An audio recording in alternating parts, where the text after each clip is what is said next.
But the best part may be actually the fact that each clump of the hair has its own direction and really feels separate from the other ones. I think this is the first time I ever witness cloth brush in sculpt mode actually be useful for something really. Hi guys, my name is Borodante, and welcome back to John, aka the main character for the horror game I'm working on. And this is gonna be a pretty big episode where I'll cover the whole journey of developing my first realistic hair for a human character, and you guys will see different experiments on how I went about it, and this will be the final result. This is what I got in the end, composed of several parts like this, also this one, and the bottom layer as well. And this is like a kit that I prepared to actually build the shape. But yeah, the whole process started with a concept design of a 3D sketch, after which I moved on to creating hair cars and like textures for them and applying them to the head. And yeah, we'll travel back in time about 2 weeks ago to start my journey about making this hair. So buckle up for that. And also keep in mind that at the end, we'll go back right here and cover the final product and the final piece of work I did to put the whole thing together, and also we'll have a look at what this hair looks like in Unreal Engine. And on top of that, I'll cover another way of generating good hair textures using 3D hair that I didn't actually do in this result. Now before we go back in time, I want to mention one course that influenced a lot the way I approach hair creation, and you can find this course on this video sponsor Skillshare. So once again, I'm turning to Skillshare in my attempts to approach this hard topic to me, how to texturize hair of characters. And this particular course by Nextut covers everything I really needed to know about how to make things work. They use Maya in this course, but really you work with polygons, hair strands, and texture projection. So all of that really works perfectly well. They also apply the hair in Unreal Engine, so this was very useful. And once again, I'm very excited about the selection of courses on Skillshare because you can find anything you want in here, anything you need, and this is very exciting because Skillshare is this online learning community for creative people, so you can find anything you need in any direction imaginable, be it 3D or 2D art, photography, UX design, game development, music, anything you want, Skillshare's got you covered. So if you guys are interested, there's a link in the video description. The first 500 people to click my link will get a 1-month free trial of Skillshare. Now let's go back in time and see how my hair journey started. So let's start. As I mentioned earlier in my promotions of Skillshare, I did learn a few things about how to approach it, and it's still a very interesting subject that I want to see like many sides and many different takes from different artists and professionals on it, so I'll keep researching it, but today we start working on it, and the first step will be to create like simplified kind of like pipe shapes with which we'll define like the main shape of the hair that we want to see on John. It needs to be one of those, you know, default white guy kind of thing.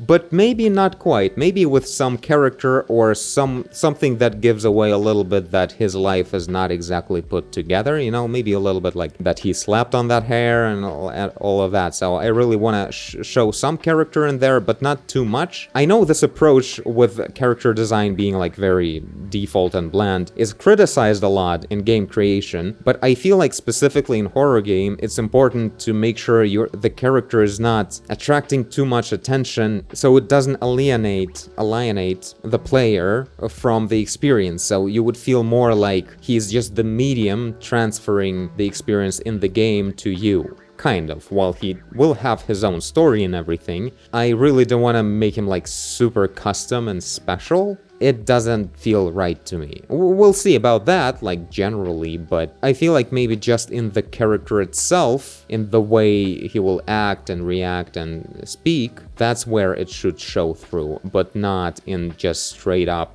the appearance of them that will be on screen 100% of the gameplay. I feel like it would be a little bit of an obstacle. So, let's go ahead and do those pipes. Aside from preparing this, I'm not really ready, like I don't know Let's see how to work with like some kind of pipes in Blender, because I don't do a lot of that. Maybe it won't be like a good way to work about it, because the tutorial I've been watching on Skillshare was in ZBrush. Cool. Like, I don't think it will be super easy to just add more though, right? Oh, it is. Cool. Again. Right? Yeah, that's very dense. I don't mind it too much, but yeah, let's make like 10. Can I like sharpen the tip, right? I can do that. I need more space. Ooh, is that it? Yeah, cool. This is not anime though, right? We're not gonna find it very useful then. I mean, like, we will, it's just, it shouldn't be too harsh like that. Minimum radius, yeah, 0.5, that's where it is. Like that? Like, it's not like I'm gonna be building from these shapes, it's just for designing, so I shouldn't, like, care too much about closing caps or whatever. It just needs to do a good shape. And honestly, the more I'm trying here, the more I doubt I really need this stuff, you know? I would actually, like myself, I would go with like just a mesh that I would be pushing around, and maybe I would just sculpt the shape, because we are, as I said, we're not doing the anime character, so these separate expressive strands are not that useful in this case. But I mean, it's also kind of awesome looking. Like, it does let you, you know, think through the flow of the whole thing pretty well. So I'm liking that. So I'm gonna change this right here, because we need that tornado area in the hair. I don't know what it's called in English. So, like, not necessarily everyone has it, but it's a pretty frequent feature. And I feel like if we add it, it will be like more realistic and all. Though I'm not sure how to necessarily define it with hair cards a lot.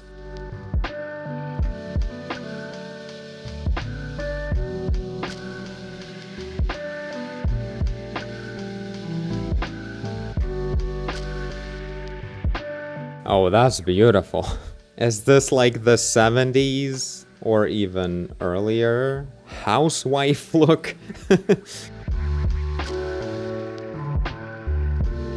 So yeah, I decided to apply the curves because they really started turning into a mess. Like, they don't lay very well on top of each other. And again, since my design is not like expressive, spicy anime kind of thing, there's very little value in these bigger shapes. I really need to work in a much more subtle shape design here. So I think surface sculpting is gonna be way better for that. And sometimes maybe I'll switch, or maybe I'll switch right away actually. I'll just apply this multi-resolution right here and we'll be working in Dentopo mode, just all the way.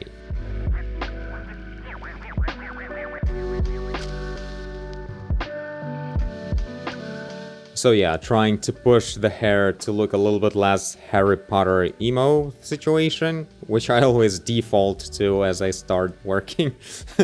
Not the worst thing to default to, in my defense.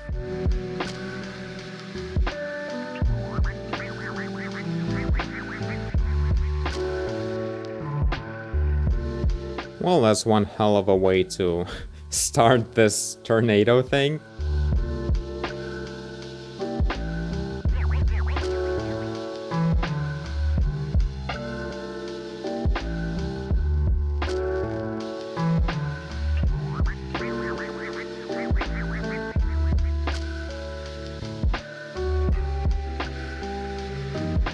Decided to paint in the eyebrows a little bit. They're not gonna go in the game. I like the ones John has, it's just that I don't have them here. I just need a more of a normal look to see better how the hair fits with everything. Like, he doesn't have like thick eyebrows or anything, but you gotta have some eyebrows. This is terrible. Some like that, I guess.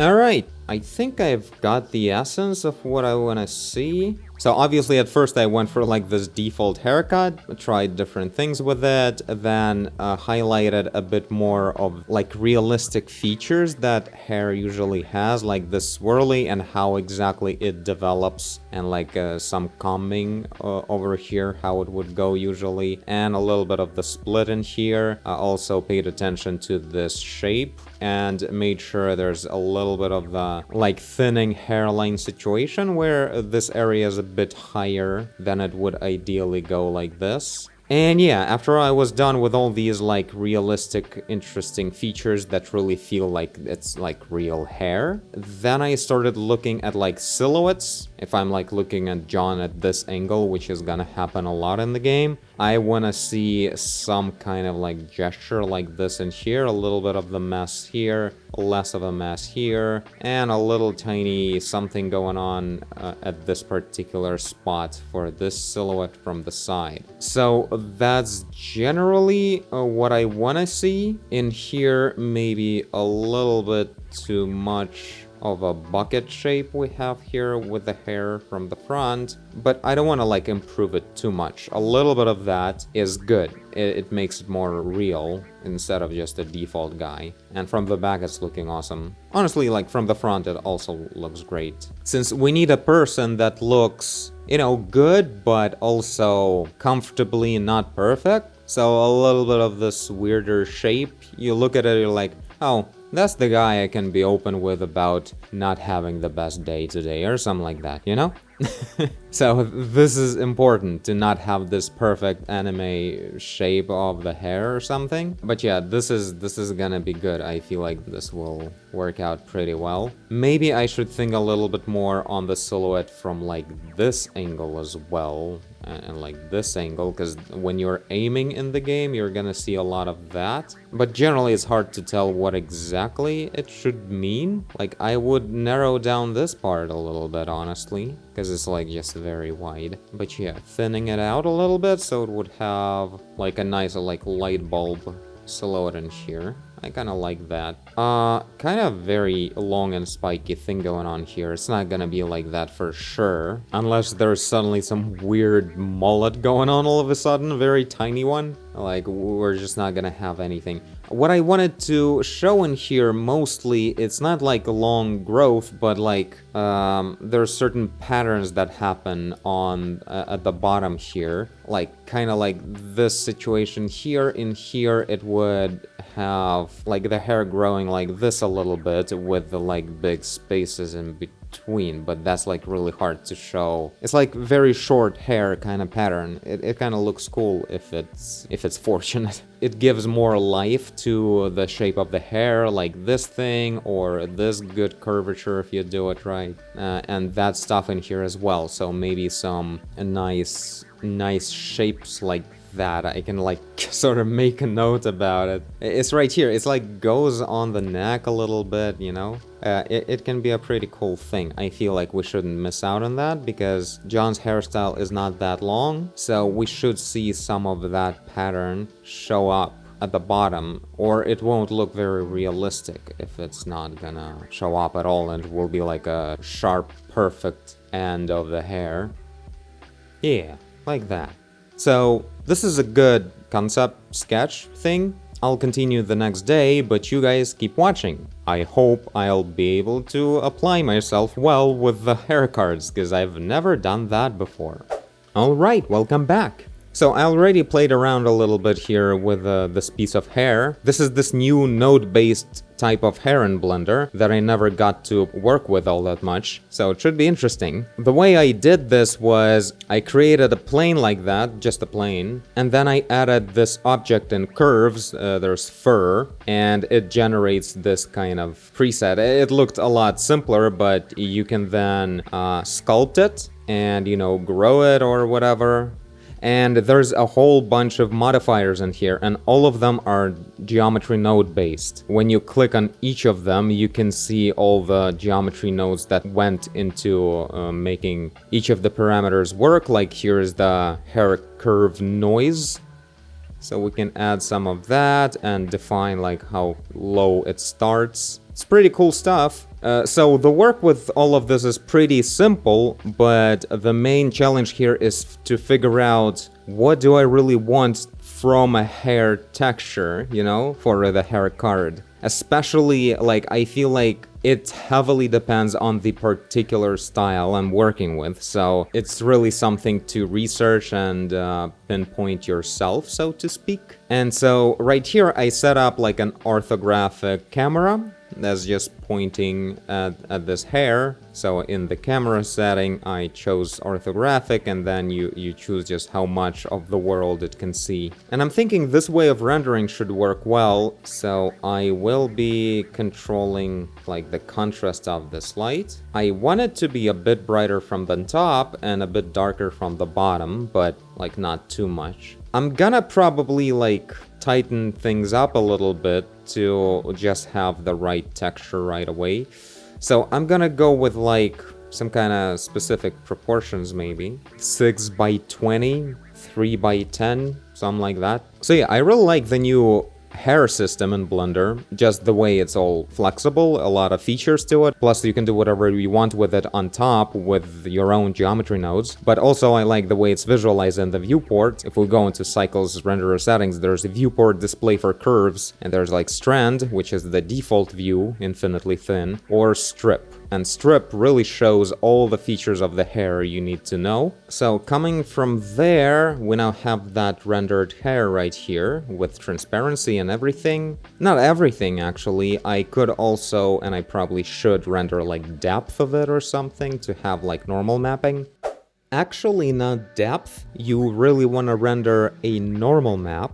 And that's something I never did in my process at all. But yeah, you can get an image that looks somewhat like this. You can probably find a way to render something more reasonable. Like, these normals look a bit insane, to be honest. But like, as a proof of concept, this actually works maybe the best way so far, better than any manual painting and creating a normal map from the height map, because in here we really get the proper curvatures, and one hair on top really completely covers the hair underneath. So we have like a real normal map. The only thing is it's a bit too sharp, like it's completely over the top sharp. Maybe that's the way hairs for some reason render when we ask for the normal direction. This is how it's set up. So I'm simply sending the geometry node data and I'm asking for the normal and setting it straight to just the material output without anything else. And when rendering that,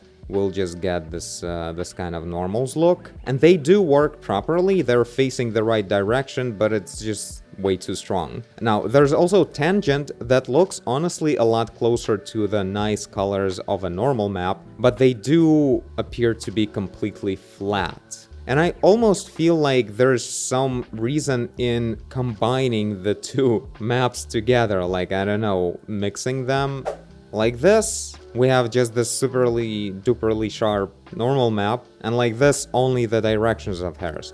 It feels like we have two components that, when combined together in a good balance, we generally have quite a good combo. Actually, it's a very complex looking hair strand now, and each hair really has that strong cylindrical look at about 0.85. I think I like this look. But the best part may be actually the fact that each like little clump of the hair has its own direction and really feels separate from the other ones.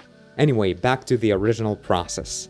But let's start with that and just see what exactly we want to do. We want to create like a plane, right? And we want to extrude that plane a few times. And we want that plane to be 0.3 in width, to have the same proportions as the image we rendered. Here we go. Nice little hair card. Done. As I think of it, I need another point right here. And also, let's cut out the shape around it, I guess, right? That's what you do. So what I'm gonna do right now is I'm gonna use this one hair object to cover up like the main surface, probably. And later what I'll do is I'll select a random portion of these hairs. and render a different version of a texture for them, so it would be like replaced with that, so they wouldn't be all the same. So that's the plan at the moment. I did have a plan of using like maybe at first almost like copy the scalp and apply like a solid one transparent hair texture to the whole like helmet for the bottom layer of the hair, but I'm not sure at the moment if that's a good idea. Alright, so I duplicated the scalp right here. Nice. Oh wow, that's impressive.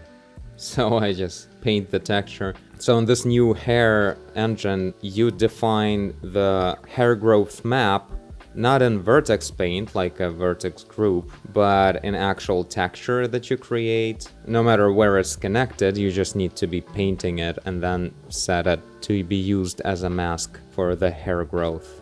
I mean, that's cool, but let's see what the hell is going on here. So right now I'm just looking for the spots where I want that core hair to grow from. It shouldn't touch the edges of this mesh. It's alright. Could be faster though, like pretty slow. And like if I remove the interpolation it will be faster, but that's like too small of an amount. But even if I use like very small viewport amount in the setting here, it still lags. Like it's just all or nothing, and this is just gonna look worse but won't give you any performance. So as I said, my plan is to make something like this, plus, you know, add some cool stuff with nodes, maybe to get a nice just base texture. And I will literally project this hair right onto the scalp mesh. So long story short, projecting actual hair's geometry onto the scalp mesh didn't work at all. I tried many different ways, including exporting the mesh and importing it back in the shape of its UV layout to render it from the top or something. All of that resulted in a lot of problems, starting with the fact that curves themselves can't be baked onto the mesh, and if you use a flat UV layout version of the mesh, it will just not work with any seams, as well as there's no way to comb that hair well at all. So in the end I decided to give up this particular idea with projecting real 3D hair onto the scalp mesh and instead just paint it with some well-prepared brushes. Hey, welcome back! It's been a lot of days. I recorded 2 episodes since the last time I recorded this. So, this is so far my progress on the base of the head. There's a lot of changes. I tried a lot of different things, followed a lot of different approaches, and realized far from all of them work for my case specifically. Like, I tried going with something a lot less intense, and will probably maybe experiment more with it to get even thinner textures for the hair. And not just thinner in terms of the amount of hairs, but also thinner in terms of like much slimmer strips of these hair cards will be also implemented. So I'm gonna create like a set, like a kit bash of different thicknesses of hairs. And I'm gonna use that, but what's interesting, and generally like apparently in the AAA games and everything, like for cool looking realistic hair, you usually go with this kind of layout for the hair cards, where you have like one of them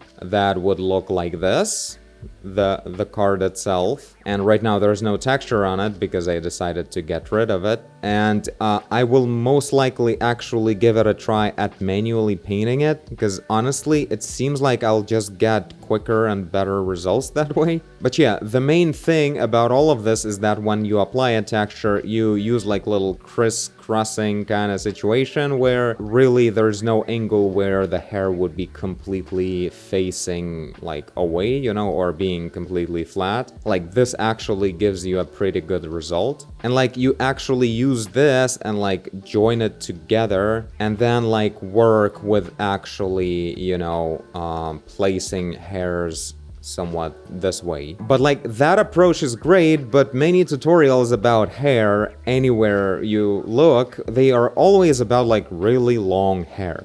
And there's definitely something missing when the design includes only long hair, like across the whole head there would be only long hair. because we're missing the part where the hair is very short and we need to show like a little bit of that hair really close to the head. So I had several experiments on how to actually texture this head, this particular like base helmet, base layer of the hair. And don't get me wrong, what you're looking at right now, it's not the version I'm gonna go with. This was like the first experiment. The main issue with it I'm having right now is, first of all, it's like very low detail. We need to actually make brushstrokes on this layer really close to actually showing pretty much individual hairs. So I'll need to create a specific brush alpha to be able to do that, and like set up the brushes so they would actually provide something very realistic and close to really short hair like that. And even in here, like everywhere, it should be like thinner. It shouldn't go completely thick like this, because hair sometimes just, you know, shows through and you can see a little bit of the scalp here and there. Mostly in here, and on the temples, of course, also in this area, for men especially. But also, I feel like just starting with a completely thick helmet in this whole area is not very good. So I'm gonna be like repainting this with this setup that's like pretty much using this one texture that I'm painting here. And it's simply like I'm using this like alpha masking mode where it's only like visible or not visible, no semi-transparent stuff. And in this mode, you just add that hair or remove it and everything. But right now, like this brush I have that's somewhat useful to create like bigger chunks of hair working together.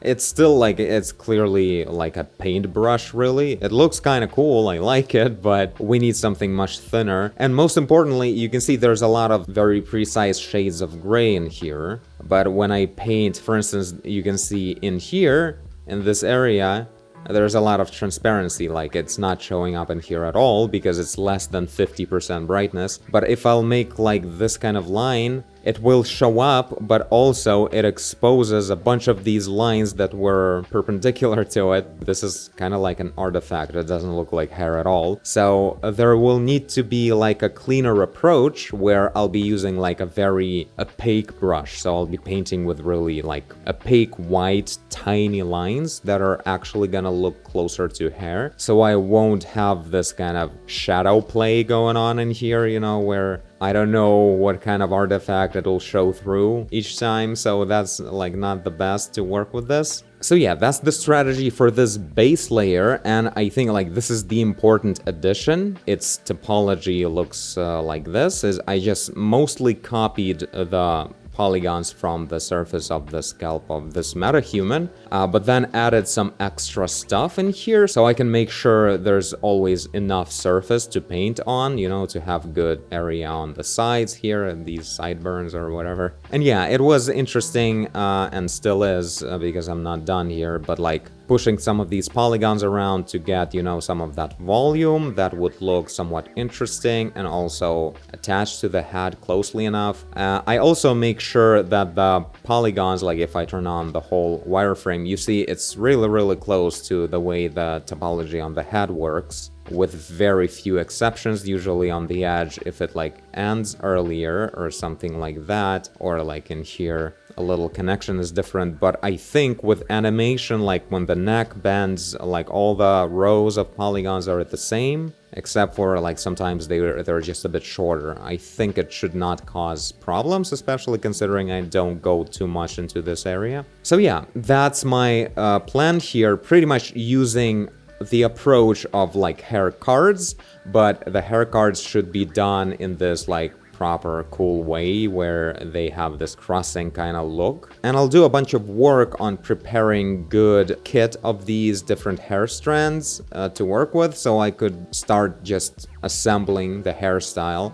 But like at first I'll probably finish texturing the base of the head so it would look right. And yeah, I'll have this combination of this kind of helmet base that needs to be tastefully transparent enough, and then we'll add extra hair cards on top using that approach, and I think it's gonna give us pretty good results. So let's see how that turns out.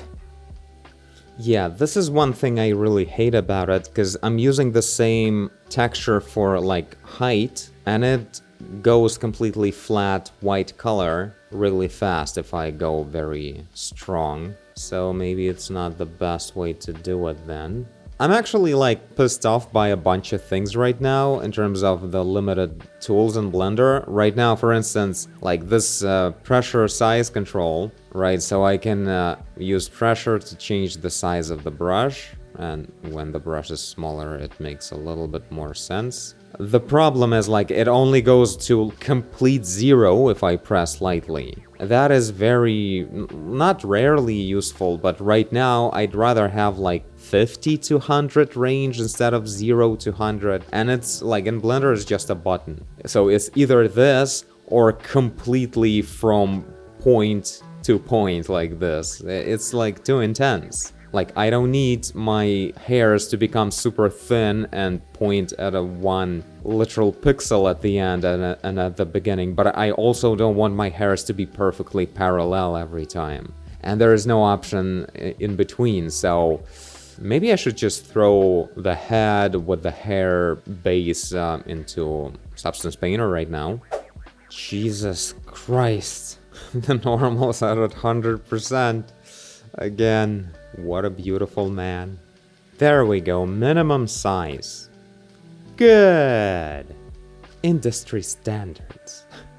Minimum flow. Good. Had to actually use the semi-transparent shader instead of this so-called alpha test version of the shader, because this one would either make it all disappear completely or make it completely opaque. So we're gonna be using that, and then I'll see maybe when I'll be texturing here, maybe I'll be able to somehow, you know, apply a set of filters on the layer I'm working with, so it would make it just pure black and white.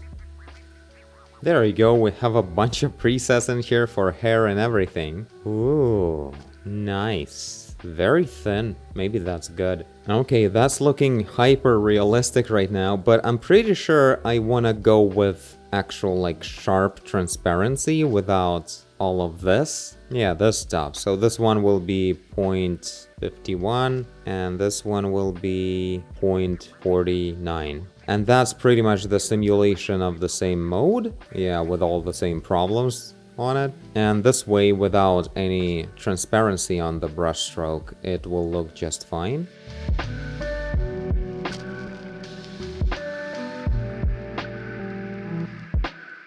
Alright, so I did a bunch of progress last night in Substance Painter. So this is how I set things up. I don't think it was here, I think it was in Substance Painter. So I ended up having this kind of hair texture. And later I decided, what the hell, I should do the same thing for hair cards in Substance Painter as well. So that's what I did right here. I imported, there's actually like 4 cards in here. This is what they look like, so different thicknesses. I'm thinking I'll also need to add a few like very tiny ones to add for like shorter hair.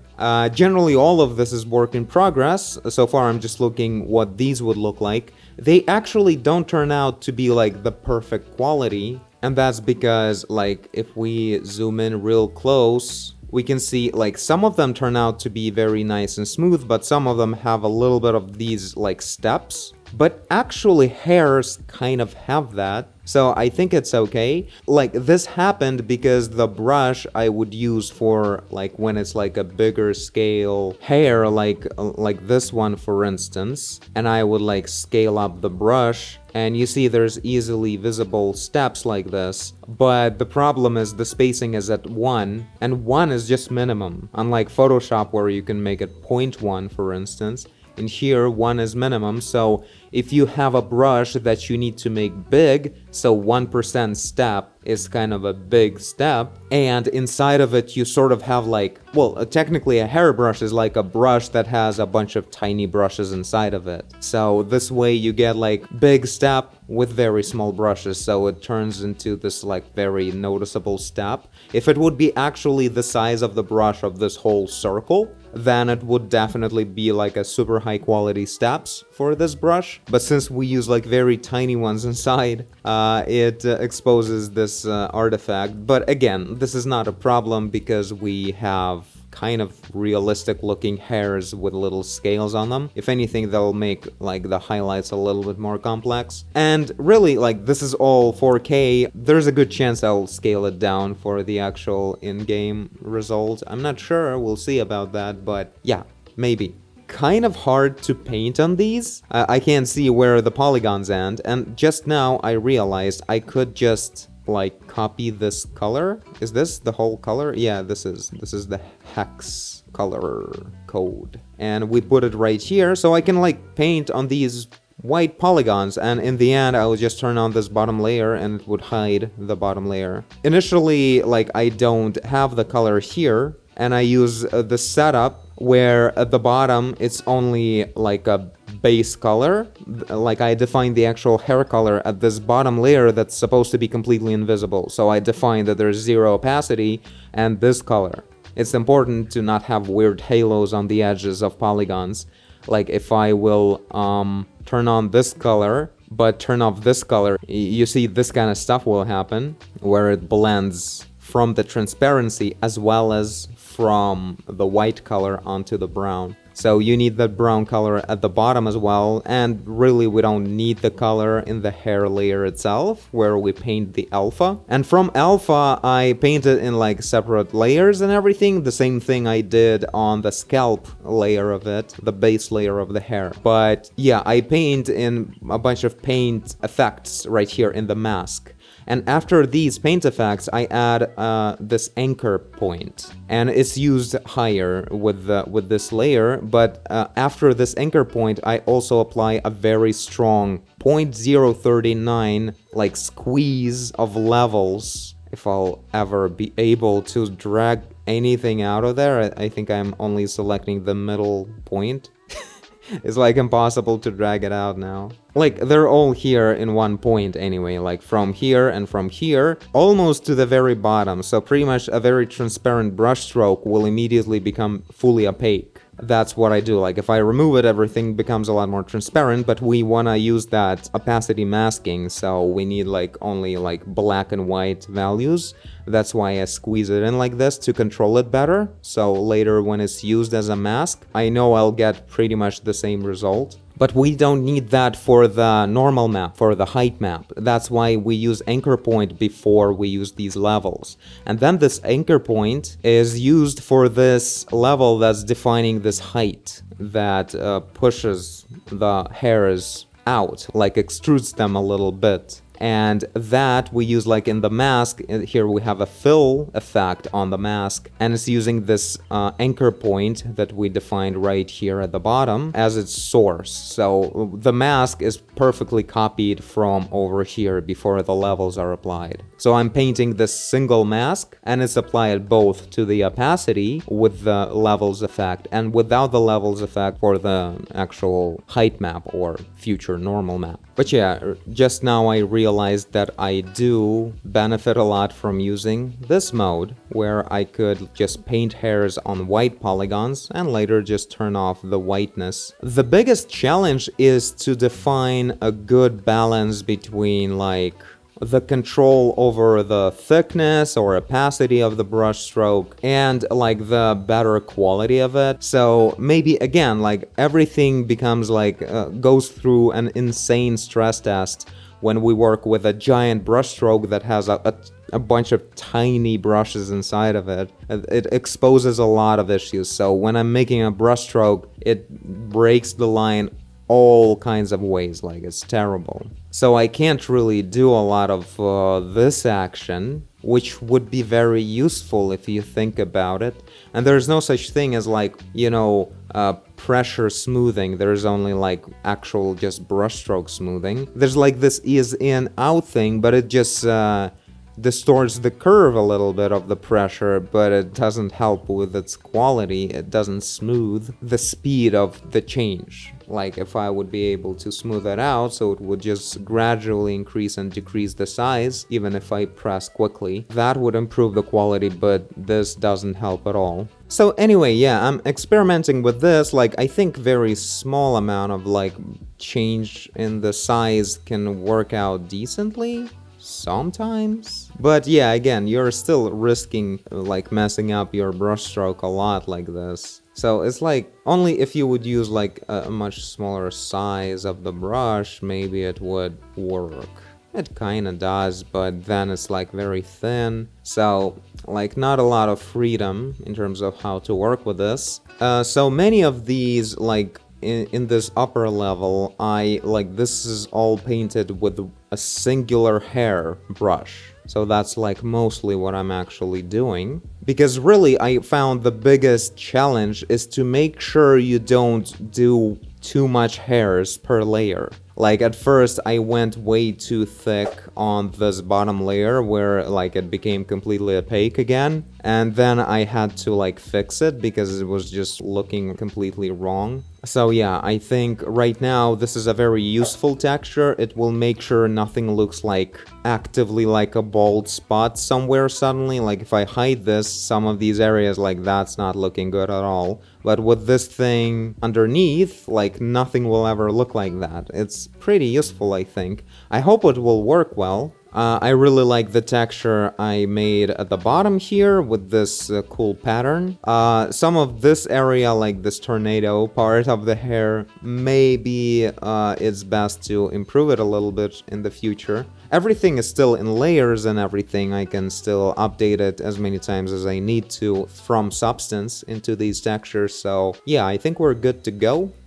This test right here that I did, all of these are just only that first bigger chunk of hair. And like even with that one chunk, it looks pretty natural. Like if you look dead straight at it, you can kind of find very similar nature to all of them. But it doesn't look like necessarily completely fake. But like, yeah, from some angles, especially these exposed roots right here, you can see this repeating gap everywhere. And that's where, you know, I would delete some of them and replace with this other one that's slightly smaller and also just looks different. But then, yeah, I think that's the strategy to go about it. You go with bigger ones to fill up the volume, then you go smaller, smaller, and smaller. So I think the results should be good, though I do think I should experiment more with like bending them in a more interesting fashion. Right now, all of them are actually used just as singular bits. Unlike what I was talking about in using them in like a cross setup, I feel like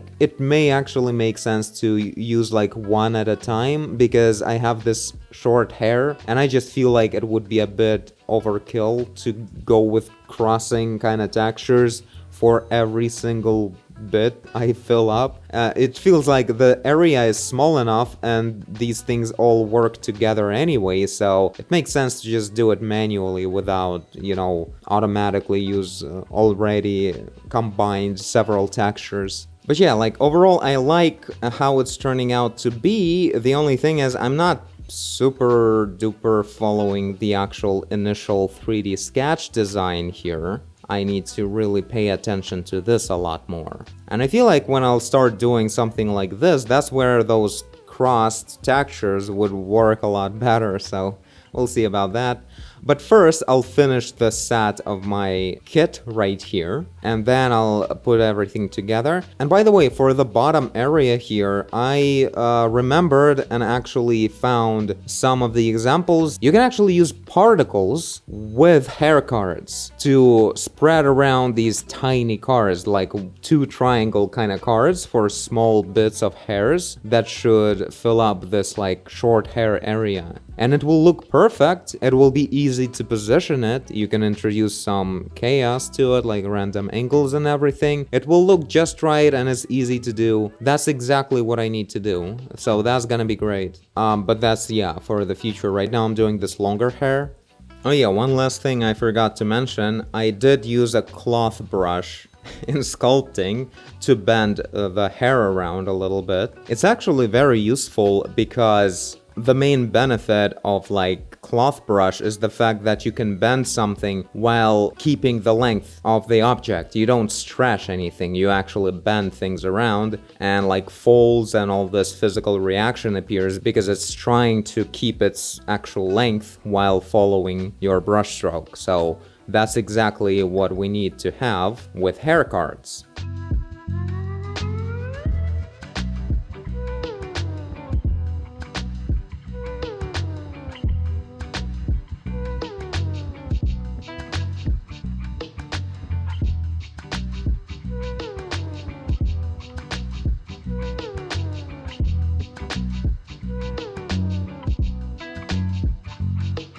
This is fun. So I've assembled a few of these kind of like crossing hairs before I started bending them with the cloth brush in sculpt mode from like this and this preset I have here. And right now I'm trying to follow my sculpt shape. I'm following the tips, and here's another one I'll follow as well. But underneath those, there's like still a lot of empty space. And that I'll fill up with like this one. Haven't used this one at all yet, so this will be perfect for that. And yeah, right now as I start creating more shapes that like stick away from the head, that's where it definitely needs to have the whole thing where I would duplicate and I would like rotate a shape like this. Scale it down a bit, position it a bit differently. Also, I do another thing, like I'll duplicate again, and right now instead of rotating this way, I'm just positioning it like this.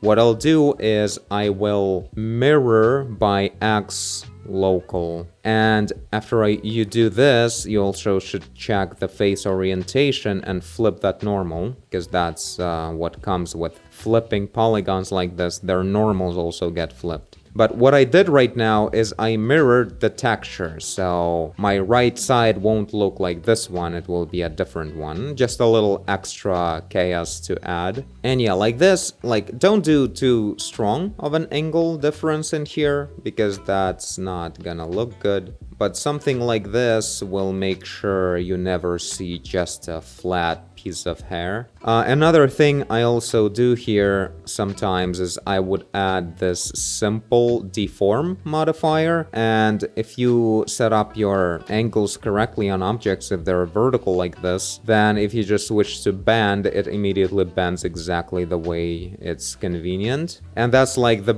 first thing to apply to it, where it's just nicely bent. Speeds things up a little bit. So I apply that modifier. Now I'll position this thing somewhere in here, and then I'll do more precise placement with the cloth brush. Actually surprised that cloth brush like works so well with it. I think this is the first time I ever witnessed cloth brush in sculpt mode actually be useful for something really. Everyone was always so excited about the cloth brush in sculpt modes, but like you can't sculpt cloth with it for a variety of reasons. Because like when you sculpt like a base for your clothing, it's already where it should be, and then how do you introduce wrinkles, you know, by moving it somewhere else? I don't want to move it anywhere else. It's not convenient. But in here, we take advantage of the fact that the cloth simulation is based on the fact that we change angles of the surface, that is also trying to keep its surface consistent, like not stretch or contract anywhere. And that's exactly what we need, because if the surface doesn't stretch or contract, it means the texture doesn't stretch or contract. So we get just bending without actual distortion of the texture. Really cool.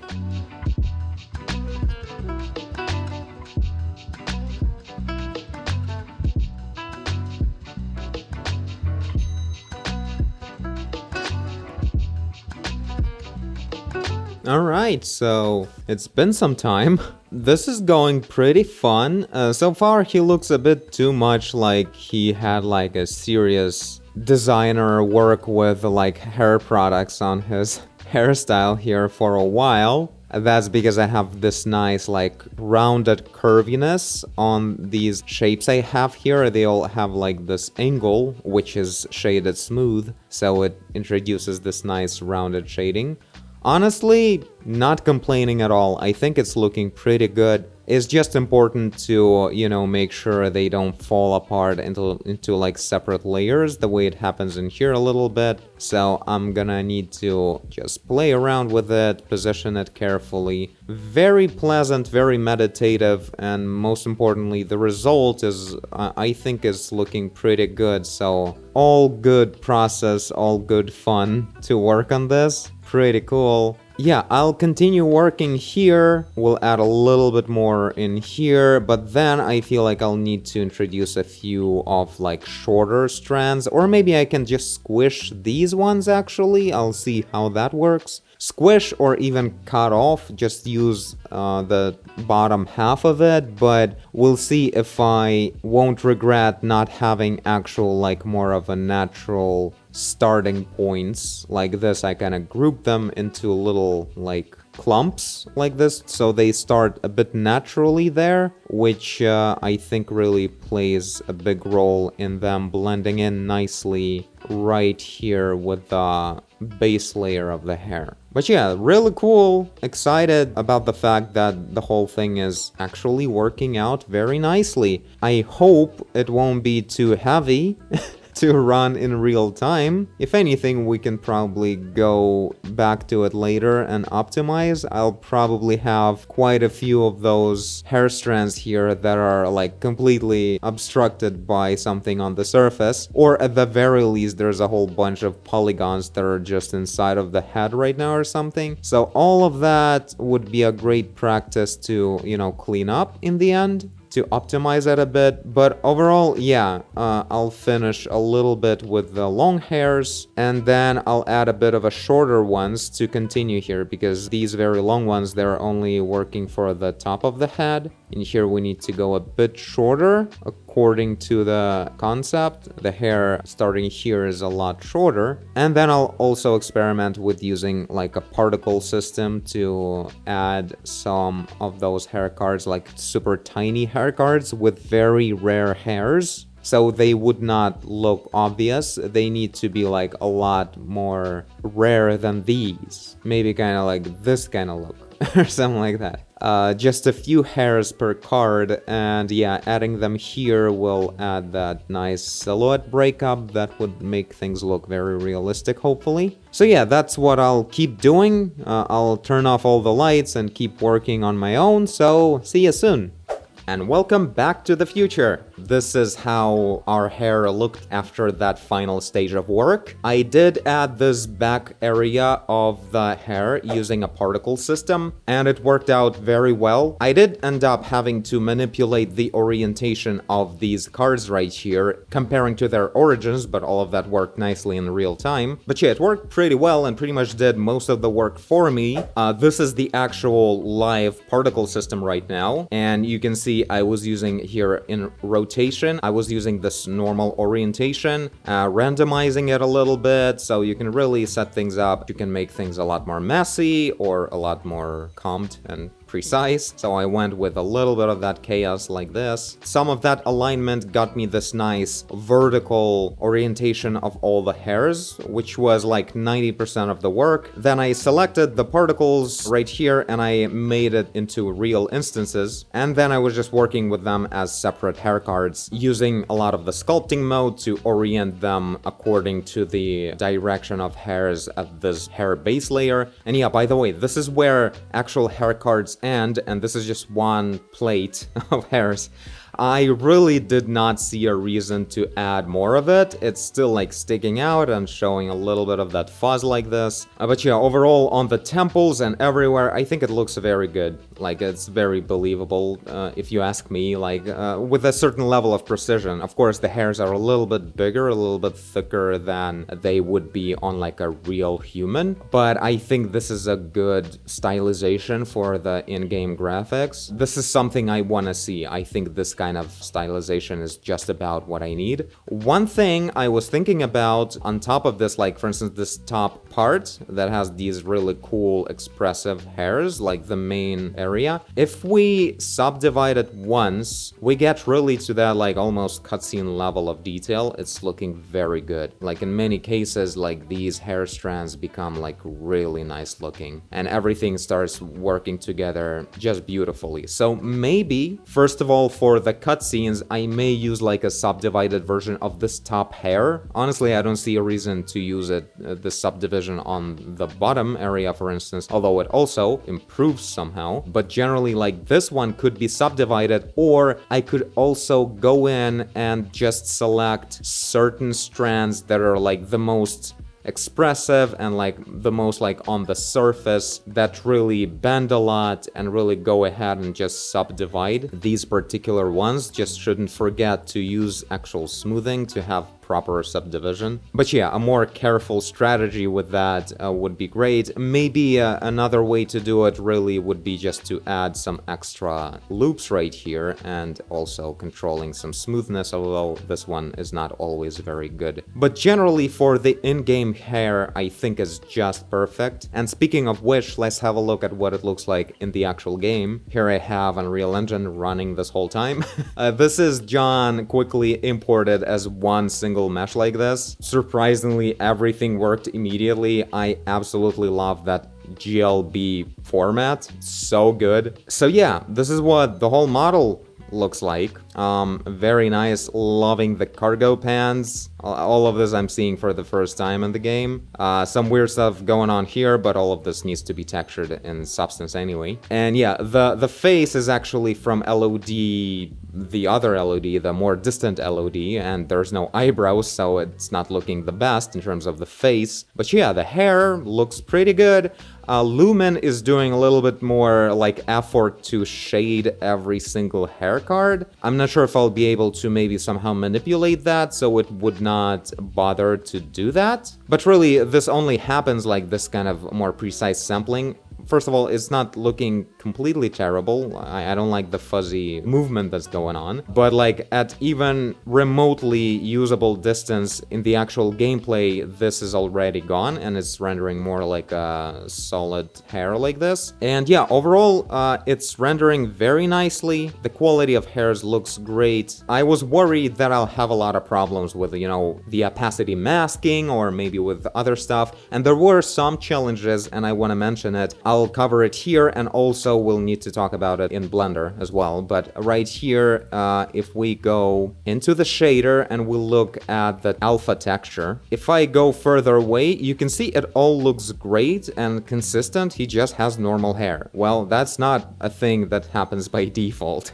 First of all, this thing. So MIP-Gen settings. A lot of things in here are about the virtual textures and how different versions of the texture replace each other as we move further away from that texture, so from the hair. And right here, there are several modes of how the engine would decide on the sub-pixel level how to manipulate colors. Should it bias towards like more opaque or less opaque, or should it sharpen or not? There's a lot of these presets in here. And the default setting, if I'll turn it on right now, pay attention to the back of the head.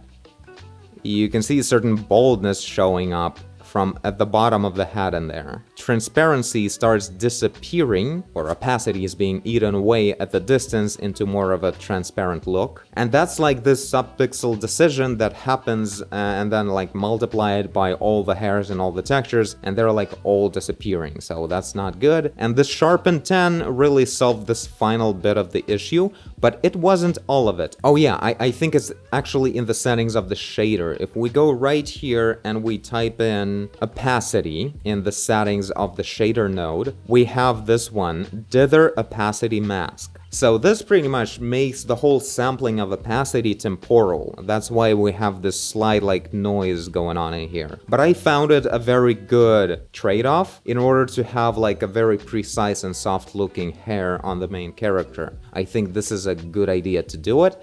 Like right now it looks soft and like lower resolution because right now my laptop is struggling a lot in this level in the editor. Because of that, it's like dropping resolution on many textures that are too close to the camera. But like if we turn off dithering of the opacity and apply that to the shader, you will notice that it looks absolutely terrible. It becomes this sharp, weird blob that's just stuck together, and it becomes worse and worse as you keep looking at it. So as you move closer, it will unstick from each other and become, you know, separate hairs again. But at the distance, it sort of loses the resolution, but keeps trying to be this sharp alpha mask without semi-transparencies. And this is the result of it. This is the low resolution version of hair shown with this MIP mapping. So dither is this one-click solution that solves the issue, and hair, you see, already transforms and starts looking very nice. And yeah, another important setting is this one. This is a big one. So we turn on this alpha coverage for the MIP mapping. Before it, there is a huge issue. So if I turn it off for both of them and I zoom out or like go away, you see it, like John is almost completely bald right now. And this is this one setting that does a huge job improving this situation. So if we turn this on and make sure that we put like 0.8, I like 0.8, you can go up to 1. That will guarantee that the hair will look like solid and opaque on John well from the distance. But I found 0.8 looks good as we transition gradually with a different distance. So that's like, this is one of those important biases that we need to control. So yeah, all of these settings together make this very high-end look, and I don't even think this is like increasing any workload on the engine because we're really just temporally sampling the hairs. Okay, now real quick, in Blender there is actually a similar setting, but everything's a lot simpler here. Like if we select hair cards right here, you see I use the smart interpolation. By default it's linear, and I'll do the same switch on the base layer here, linear. And now if I zoom out like this, you can see the back of the head is really missing a lot of things, and further away it's even worse. Like it starts like flickering away, getting terrible at this distance, that close. And this is just the sampling of the texture that's at work. So if we just switch to smart, or actually any other mode but linear, I think even closest works better. And smart, I didn't look it up, I don't care much right now, but I think it's the one that switches automatically based on the situation, but it gives you the good result. But yeah, we only did hair base. Let's do hair cards that still disappear here. If I'll do smart, boom, right here we have a consistent hair at any distance, and it looks very good. By the way, a similar situation happens with the normal map. So if we use linear, a lot of the details of the normal map start like gluing together and like molding together into like a softer, smoother surface, and the hair looks a bit too plasticky and glossy at the distance. But if we use this like better sampling, better interpolation of the texture, it all becomes like fuzzy and appropriate.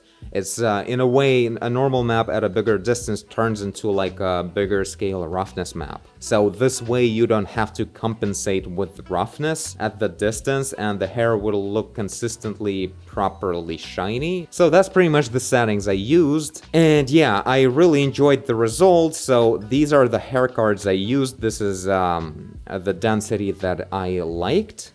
These right here are a little bit of these crossing presets I did from these three. And similar things I did with these two, from these two. So these like brushy looking things, that's where I used them. I put it right here in this like circular fashion around the tornado point of the hair. I sculpted them a little bit to turn them into this swirly direction. It didn't work too much, like generally there's not a lot of like actual swirling action going on in here. Like maybe a little bit you can notice it here and there, but it didn't turn out to be too strong. Generally I didn't find it to be a problem. Like in the base hair it's there a little bit, but even there I already started with not too strong of the effect of that, so maybe that's why. And yeah, as I mentioned during the journey, that there is another way to render hairs, actually going back and using the 3D rendered hair. We can look at it right here. We can actually use this kind of setup to render normals or tangents. And I wasn't doing a lot of research on how these things work because it's kind of hard to find good tutorials or explanations on how to actually make sense of it. The point is, it seems like Blender may be not the best software to render this kind of hair cards from 3D hair strands. I don't know if it's a new thing in Blender, starting with like Blender 3, where they changed the rendering engine of hair. But right now, these strips, they show up as like these flat cards like this when I'm using tangent. And actually, if it would be truly three-dimensional hair, it would actually show up as nice cylinders with a pretty good normal map. But there's a problem in doing that in terms of like converting it to, well, like a mesh. If you do that, you have just edges. It's not curves. So it's a funny thing that's happening in Blender 4. There's curve and there's curves. Curves is like hairs. But from curves, you can only convert to mesh. And that way you just get a bunch of just edges with vertices, and that's it. So you need to either like extrude from these and then deal with that, or you can convert this right now to curve and then use like bevel, for instance, with like, I don't know, small radius. And this way you kind of start getting hairs. You can like shade it smooth, and this will be something. And if we apply the same material to it right now, you can see that the tangent on real geometry looks very different. So it's all about getting a proper render of like this screen space normal map projection. Like we just look at all the pixels and which angle do we see. Now, one of the immediate things you may be thinking about is like using a matcap of the normal map. And this actually gives this really good result, but again, not on the actual curves, the actual hairs, but when you convert it to the mesh. The problem with all of this, though, is that you can't conveniently or like nicely control the thickness of the tips. So all of this is just very thick cylinders like this. And actually there's no good way to like thin them down unless we would use like some kind of another geometry nose modifier, and in here I would convert them into the mesh and then somehow thin down the tips. That way we could probably get a mesh, but I'm not sure. I didn't experiment with that much. But yeah, like this result is pretty good. It's kind of dim. I'm not sure why. I assume if we add like a plane right in the back here, this is like, you know, a normal map texture that is very nice. Oh yeah, so I guess this is the problem. I was using this gray color for all the objects and it's affecting it. So we can use like just white color. And here we have this nice bright normal map, but I just can't get this proper result where we would have thin tips, but also proper shading of the cylinders of hairs. And like, well, Cycles doesn't support matcap, so it's just for the viewports, but that would be one way to do it. We can render using actual like workbench, so we could set up this matcap right here and render out a 4K texture like this. So yeah, that's my approach, and I did show rendering out this kind of three-dimensional hair using that like normal map info that looks like this, and I combined it kind of with this tangent map together, but I don't think there's a lot of science or math behind it. It was just kind of stupid thing to do. So if we use this mode right here and blend in a little bit of the cylindrical sharp normal map right here, I'm doing this blend between a texture that looks like this right now, this sharp one, and this very flat one that defines like the overall direction of the hair, not the cylindrical area, but the other one. And you can see it kind of groups things into separate strands, like separate clusters. And introducing some of that, if we like show some of it, right here you can see it very well, like the edge of hairs, they really start working like these bigger scale waves. Not just as like individual cylinders that are all at the same height. They really like go into the depth, up and down. It looks very good. We can see this effect rather strongly. It looks pretty good, like it's almost very believable that this is like a three-dimensional piece of hair here. But there is a problem that it's not consistent. At some angles it won't just show up properly at all. Also, another thing to keep in mind a lot is that when you're rendering these textures, make sure you render with like standard color management setting and not like AGX or Filmic. Standard is actually giving you the proper colors that you need rendered, kind of, like all of this is kind of broken in my opinion, but like there's something to it for sure. I think there is a way to render very cool hairs this way. The only problem is this is like the wrong way to mix normal maps in general, where we just mix semi-transparently two things together. All of that needs to be done a bit differently. So in this case, because I'm introducing the cylinders, I take away from the depth of the like bigger clumps geometry.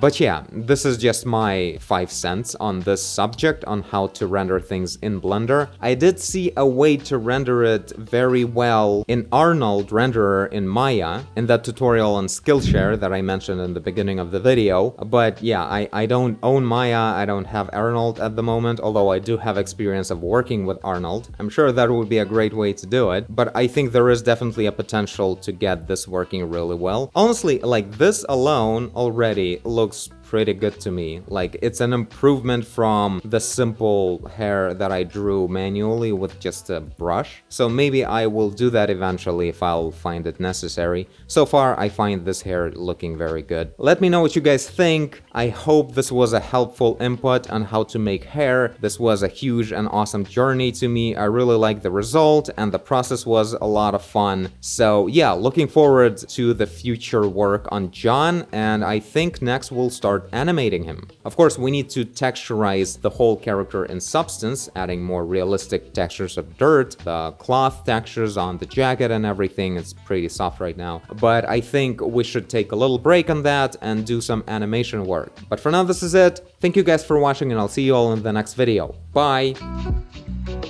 Man, I love the trick of subdividing hair cars. It's just so cool. You almost don't expect it to work well, but it works exactly the right way. It's so good. Like immediately switching from this in-game hair to the Silent Hill 2 cutscene hair. Actually, it looks very similar to that, I think.